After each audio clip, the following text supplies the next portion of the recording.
What if the harshest homes unwittingly train the finest students of calm? What if the person chosen to be the family's lightning rod is also the one most capable of turning thunder into light? Stay with me, because before we end, I will show you a simple Stoic drill you can use tonight to stop one destructive family pattern in its tracks. And I will explain why the role you didn't choose might be the apprenticeship you secretly needed. Before we go further, a quick and humane disclaimer. Everything you hear is educational philosophy, not therapy and not personal advice. If you are facing abuse or danger, seek qualified local help. Philosophy can clarify, professionals can protect. Why talk about family through a Stoic lens now? Because our age rewards speed but punishes attention, and families, love them, fear them, avoid them, are where attention first learned to panic. Many people leave their childhood street but carry its weather in their lungs. They try to build adult lives with blueprints drawn by 12-year-olds in emergency mode. Stoicism, properly understood, does not make you cold. It makes you precise. It is the craft of placing your effort where it actually changes outcomes and withdrawing it from mirages that eat your days. It is an operating system for dignity under pressure, beginning in the one arena that travels with you everywhere: your capacity to judge events wisely before you act. There is a common misconception that Stoicism is numbness with a philosophy degree. The ancient sources are blunt in the opposite direction. They don't command you to feel nothing. They train you to examine the first mental spark before it becomes a wildfire. Epictetus called these sparks impressions, the raw appearances that rush into the mind. The discipline is assent. Do you immediately sign your name under the appearance, or do you test it? She rolled her eyes, so she disrespects me, is an impression. The Stoic pause asks whether disrespect is the only reading. Marcus Aurelius wrote for himself, not for an audience, reminding his own mind to look again at every insult, event, and inner reaction. Seneca explored the travel time between the first sting of anger and the decision to aim it at another person. None of them deny pain. They deny its rule over you. This is where modern language about shadow and old Stoic language about passions can quietly shake hands. Carl Jung, writing in the 20th century, used shadow to point at the parts of ourselves we avoid, project, or exile. The Stoics, 2,000 years earlier, were not therapists in Jung's sense, yet they mapped something recognizably similar: the unexamined judgment that distorts how we see ourselves and others, the passion that swells from bad logic, the role we perform by habit rather than reason. The translation between worlds is simple enough for daily use. If shadow feels too mystical, call it a loop you refuse to inspect. If passion feels too moralistic, call it a reaction that makes you smaller than your own values. Either way, the work returns to the same table. Notice, name, examine, choose. Imagine a woman we'll call Lena. She grew up in a household where information was weaponized. Gossip was oxygen. Silence was power. And a raised voice could win any argument so long as it arrived first. Lena moved out at 21, promising she'd never be like them. Then one night at a team dinner, a colleague made a snide comment about her project. Lena felt her chest heat, her hearing narrow, the old script rise like a tide. She went for the throat. By morning, the story had traveled faster than the facts, and she was the punchline in a chat she couldn't see. What happened? The family weather she thought she'd escaped changed names, but not climate. The downfall was preventable, not because Lena is weak, but because the mind under social threat defaults to the fastest, least examined story. She mistook familiarity for truth. A single Stoic move could have interrupted it. Capture the impression before you license the reaction. In practical terms, that means learning to mark the first surge with a tag, as if writing in the margin of a page. Hot reading, possible error. The tag buys a breath. The breath buys judgment. Judgment buys freedom. Now meet Aaron. He was the invisible child praised for being easy. Easy meant quiet, and quiet meant safe. He escaped to another city, took a job, changed his clothes, and thought the rest would follow. But avoidance has long legs. He chose managers who resembled the parent he could never please, partners who substituted intensity for care. He said yes to anything that prevented a scene and called himself loyal. Years passed. The awakening came stupidly, as awakenings often do, not on a meditation cushion, but during a Tuesday commute stopped at a red light. A sentence floated up, simple and almost comical. I have been rehearsing my childhood to impress ghosts. He laughed in the car, then cried, then drove to a park and set a 30-minute timer. He wrote what he feared would happen if he disappointed someone. He discovered that the consequences he dreaded were constructed from 12-year-old logic. If I say no, I will be abandoned. If I assert a boundary, the world ends. He did this once a week for 3 months. He wasn't cured, he became accurate. The timidity didn't vanish, it stopped driving. That is Stoicism. Not the eradication of feeling, but the demotion of panic from steering wheel to back seat. And then there is Mara, the one the family called dramatic because she could detect a lie by temperature. She decided that drama would end with her. Not by cutting herself off from everyone, but by building boundaries that did not require rage to enforce. She began with a basic Stoic map. What is mine? What is not? Her judgments, aims, words, and choices were hers. Other people's opinions, expectations, and sudden weather were not. She started small. When a relative prodded her for personal details to feed the family rumor mill, she smiled and changed the subject. When the relative pushed, she named a rule as calmly as reading the time. I share news when I'm ready, not on demand. She said it exactly the same way every time until it needed no force. Whether they understood was their business. Whether she returned to old habits was hers. Over a season of repetition, she stopped needing the adrenaline of a blow-up to legitimize her boundary. She also stopped treating the boundary like a spear and started treating it like a doorway with a frame. Friends noticed her gentleness getting sharper, not harder. That is a transformation that works because it is built on roles clearly chosen rather than roles inherited in a panic. We come to the core of Stoic practice in families. The 3 disciplines, desire, action, and assent, are not academic. They are architectural. The discipline of desire asks what you truly want to move toward. In a chaotic family system, desire often gets hijacked by theatrics. You don't want peace, you want winning. The Stoic recalibration is blunt and patient.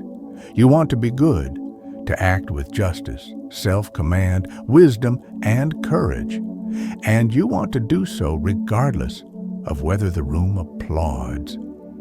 Desire, in Stoic terms, is aimed at virtue rather than at outcomes you do not control. This sounds lofty until you realize it solves daily problems. If you aim at being just rather than being seen as right, you stop buying arguments that devour entire weekends. The discipline of action deals with roles. The Stoics were practical about this. You are a citizen of a larger world, a child or sibling in a particular family, a friend to certain people, perhaps a parent or partner, and always the steward of your own ruling faculty. Each role carries typical actions. A good citizen acts for the common good. A good friend speaks honestly without cruelty. A good steward tells himself the truth before telling it to others. Family fog makes roles blur. You end up playing lawyer when you should be a gardener, judge when you should be a neighbor, detective when you should be a host. Role ethics restores clarity. Ask, in language fit for your life, what does a decent son, daughter, sibling, or cousin do here if that person is also a decent human? Not, what would make the room shut up? Not, what would finally prove them wrong? But what action aligns with the role I choose and the virtues I admire? The discipline of assent is the mind's customs office. Appearances flood in. Some carry contraband. You inspect them. This is nowhere more crucial than with family. The face you have seen since childhood can generate 1,000 confident misreadings. The old nickname can be a tripwire that launches you into a fight against air. Stoic assent teaches you to recognize a trigger as a thought image, not as a verdict from the gods. The trick is not to stall forever and call it philosophy. The trick is to examine quickly and act cleanly. An insult arrives. You notice your heart climb. You name it heat, not truth. You ask what your role requires. You choose a sentence that fits. You accept that you cannot control whether the sentence lands as you intend. You keep your dignity because you chose your action and did not sell your soul for a momentary win. This is the perfect place to close the loop on the opening promise and hand you the Stoic drill that stops one destructive pattern tonight. The exercise has 3 parts and needs only a notebook and a willingness to be brave for 10 minutes. First, choose a single recurring family trigger you know by taste. Write a brief scene of it happening as if you were a camera. Who said what? What you felt in the body. What you answered. Keep it plain. Second, write the impression that seized you in the moment, not the noble version, the honest one. He always belittles me. She thinks I'm a failure. They will never respect me unless I shout. Circle the word always or never if it appears. Those are your logic leaks. Third, rehearse a replacement judgment and a sentence you will use next time that is true, short, and fits your role. If you are the host and gossip begins, the sentence might be, "We don't talk about people who aren't here." If you are the adult child and a parent pushes a boundary, try, "I love you and I won't discuss this tonight." Speak it aloud 3 times, not louder, cleaner. What you are doing is training assent. You are deciding in calm what you will say in heat, so that when heat comes, you do not borrow the family's oldest mask. You might be wondering where forgiveness belongs in all this. The Stoics are quieter on the modern form of the word and louder on its engine.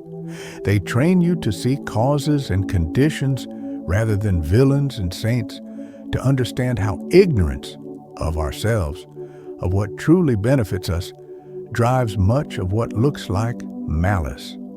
Marcus rehearsed the fact that other people's wrongs often come from poor training and bad conclusions. To see this does not obligate you to remain in harm's way. It frees you from needing revenge before you can live your life. You can step back without making your inner world a courtroom that runs all night. Forgiveness, in the Stoic key, is not pretending the cut didn't happen. It is refusing to let the blade keep cutting when the hand is long gone. At this point, someone usually asks whether Stoicism excuses the toxic family by making everything a matter of your judgment. It does not. It reminds you where your leverage lives. You may have every reason to leave a room, reduce contact, or design careful distance. Stoicism helps you do so without poisoning yourself. It helps you prevent 2 injuries from 1 harm. The first done to you, the second done by you to yourself, when you adopt the very techniques that once hurt you in order to survive. A boundary is a choice about your action. It is not a verdict on another person's soul, and it does not require their approval to become real. Let's weave these ideas back through the stories so they can close in your hands. Lena's preventable downfall hinged on an impression that went straight to execution.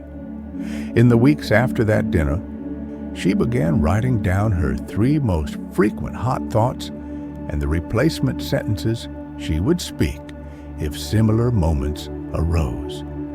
She practiced in front of her bathroom mirror at 2 in the afternoon when the house was quiet and her nervous system was bored. When a new slight came, she still felt the heat, but her mouth already had lines set aside for storms. The next time the room wanted spectacle, she gave them clarity. She didn't win the table, she kept herself. That is a better victory, because you can repeat it without becoming someone you despise. Aaron's delayed awakening needed the discipline of desire. He had wanted peace, but kept bargaining for it with self-erasure. He switched aims. He decided to want courage more than the absence of conflict. That changed small choices. He notified his manager calmly that he would no longer answer texts after 7 unless there was a true emergency. He expected the sky to fall. It rained for a week, and then the weather changed. Heaven did not applaud. His spine did. He made the same move in friendship. The first few conversations were clumsy. He felt pretentious, quoting dead philosophers to himself like a private pep talk. In 3 months, he was sleeping better. Old fears visited. He let them visit without offering them the couch. Mara, already steady, moved beyond crisis management to craft. She added a nightly practice the ancients loved, an evening review. Instead of calling it journaling, she called it closing the shop. She looked at 3 moments where she honored her role, where she defaulted to theater, where she could improve the plan. She treated the page like a coach, not a judge. Over time, the review changed her prediction. She stopped walking into gatherings like a gladiator prepared to die nobly and started walking in like a craftsperson with a kit. A small set of phrases, a clear sense of when to excuse herself, and the calm arrogance to believe that her values were welcome wherever she went, even when others didn't know how to host them. She discovered something surprising. The less she demanded recognition, the more her presence changed the room. I want to address a subtle anxiety that smart, sensitive people carry when they hear the phrase black sheep. It can feel like a curse disguised as a compliment. The Stoic frame helps loosen it. You do not need the family role to validate your mission. You may have been cast as the scapegoat because you had more awareness than the room knew how to handle. That does not make you fated to stand outside forever. The Stoic view of roles is fluid. You are always more than the parts you've been assigned. You can choose both distance and contribution, proximity and prudence as your season of life requires. To be the one who sees the pattern is not to be trapped in it. It is to be equipped to reweave it where possible and to walk away when necessary. There is also the question of love. Stoicism is accused often by those who have not studied it long enough to be bored by it of draining love from life. The opposite is true. It attempts to spare love from theatrical self-harm. The Stoic does not love ideally. The Stoic loves accurately. You cannot love a person's fantasy of you and also love your own reason. You cannot love the echo of 1,000 unresolved arguments and also love the morning you are given to build something good. Love, as the Stoics treat it, is a form of justice you extend to those within your circle, including yourself. It is an act, not a fever. In families, that means you can say no and remain loving, because the no protects what allows love to continue tomorrow. The sweetest proof that Stoicism protects love is boring. Relationships last longer when their rules are simple and enforced gently. You do not owe anyone your collapse. Everything I am saying lives or dies by practice, not by agreement. So let me add one more small instrument to your kit, a practice with a silly name that works when your mind is spiraling after a family encounter. Call it the balcony. As soon as you can, close your eyes and imagine walking up 2 flights of stairs inside your own skull to a balcony that looks down on the scene that just happened. You are not relitigating, you are observing, narrated in third person. She said, "He moved, they sighed." When your narration turns into argument, walk back up. On that balcony, ask 3 questions. What did my body do first? What did my mind assume next? What did I choose after that? Write a single sentence you would prefer to choose next time that neither humiliates you nor escalates them. Then stop. You will be tempted to perfect it. Don't. The balcony is for accuracy, not art. 2 minutes of this, done 10 times over a month, will give you more self-knowledge than an hour of elegant philosophizing. When the next storm hits, you will discover that your feet know the way to the stairs. The Stoics were cosmopolitans. They believed you belonged to a larger city than the house that raised you. It matters because family pain can trick you into thinking the small room is the whole world. It isn't. You are a citizen of a wider order whose laws are not written by the angriest voice at dinner. Each morning, you are re-invited to participate in that order by choosing how you think, speak, and act. The invitation is quiet. Decline it often enough, and your days blur. Accept it consistently, and even painful histories begin to shrink to their true size. Formative, not definitive. This is not to sugarcoat harm. It is to restore scale.